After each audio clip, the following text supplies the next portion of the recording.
നേരെ മരിച്ച് റബ്ബ് നൽകിയ നിഅമത്തുകൾ, സമ്പത്താവട്ടെ, സന്താനങ്ങളാവട്ടെ, വാഹനങ്ങളാകട്ടെ, നല്ല വീടാവട്ടെ, എന്തൊക്കെയുണ്ടല്ലോ അതൊക്കെ റബ്ബ് നൽകിയ പരീക്ഷണമാണെന്ന ബോധത്തിൽ ആഖിറത്തിന് ഉപയോഗപ്പെടുത്താൻ പറ്റും എന്ന ബോധത്തിൽ അതൊക്കെ സമീപിക്കുകയും കൈകാര്യം ചെയ്യുകയും ചെയ്താൽ മനുഷ്യൻ വിജയിക്കും. അതുകൊണ്ടാണ് ഫക്കീർമാരെയും മിസ്കീന്മാരെയും അല്ലാഹുവിന്റെ റസൂൽ പലപ്പോഴും പറഞ്ഞത്, അലാ ഖുബിറുക്കും ബി അഹ്ലിൽ ജന്ന, സ്വർഗ്ഗത്തിന്റെ ആളുകളെ ഞാൻ പരിചയപ്പെടുത്തട്ടെ എന്ന് റസൂൽ ചോദിച്ചു സല്ലല്ലാഹു അലൈഹി വസല്ലം. എന്നിട്ട് അവിടുന്ന് പറഞ്ഞു കൊടുത്തു, കുല്ലു ദഈഫിൻ എല്ലാ സൗമ്യൻ മുതളഇഫ്, വിനയം കാണിക്കുന്നയാൾ, ലൗ അഖ്സമ അലല്ലാഹി ലാ ബറ, അല്ലാഹുവിനെ ആണയിട്ടാൽ റബ്ബ് സ്വീകരിക്കുന്നവർ. അലാ ഉഖ്ബിറുക്കും ബി അഹ്ലിൻ നാർ, എന്നാൽ ഇതിന്റെ മറുവശം കൂടി ഞാൻ പറഞ്ഞു തരാം. നരകക്കാരാരാണ്?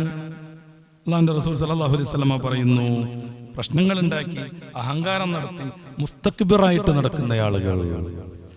ഗൾഫ് പോയി, ഇത്തിരിയൊക്കെ ഒരു പ്രതാപം വന്നു, നമ്മളെ പ്രയോഗം പോലും ശ്രദ്ധിക്കണം. മനക്ക് ഗൾഫ് പോയി, ഇപ്പം വലിയ നിഅമത്തിലാന്ന് തീരുമാനിക്കാനായിട്ടില്ല. എങ്ങനെ സമ്പാദിച്ചു, എങ്ങനെ ചെലവഴിച്ചു, ഇതുകൂടെ ആഡ് ചെയ്യുമ്പോഴേ നിയമത്തിലാണ് അല്ലേ എന്നുള്ളത് തീരുമാനിക്കാൻ പറ്റുള്ളൂ. കുറെ സമ്പത്ത് ഇങ്ങനെ വരുന്നുണ്ട്, പാപ്പ അങ്ങിങ്ങായിട്ട് വസ്തുക്കളൊക്കെ വാങ്ങിക്കൂട്ടുന്നുണ്ട്, വീട് നന്നാക്കുന്നുണ്ട്, പല പല പരിപാടികളുണ്ട്. പാപ്പയുടെ ജീവിതം തന്നെ ആകെ മാറി മറിഞ്ഞിട്ടുണ്ട്. എല്ലാവരോടും കൈനീട്ടി നടന്നിരുന്ന അയാൾ എല്ലാവരെക്കാളും അഹങ്കാരം കാട്ടി നടക്കുന്നുണ്ട്. പണം വരുന്നു, പണം വന്നുകൊണ്ടേയിരിക്കുന്നു.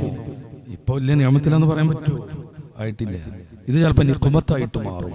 വലിയ ശിക്ഷയും വലിയ പ്രശ്നവും ആഖിറത്തിലും ദുനിയാവിലും പരാജയത്തിന്റെ ഹേതുകവുമായി മാറും.